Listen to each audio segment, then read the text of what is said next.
How to export Realme device contacts. Hi everyone, this is Kate and welcome back to another video. And on today's video, we will learn how we can export contacts from your Realme device. So without further delay, let's get started with this video. First and foremost, open up the contacts application on your Realme device. After that, navigate to the menu bar. At the bottom of this interface, there is an option as Organize on the bottom right corner. Tap on it. Under this page, you have to scroll down a bit, and under this device section, there is an option as Export to File. Tap on it.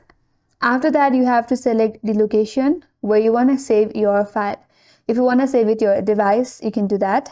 If you want to save it to one of your SIM card, you can also do that. Also, you can select your Google account. Once you're done with that, tap on Export. Now, you will have your file containing all your contacts on your preferred or your chosen location. So that's how you can export contacts in Realme device, and that's all for today's video. Hope this video was helpful, and if you're new to our channel, consider subscribing. Thanks for watching and stay tuned for more videos.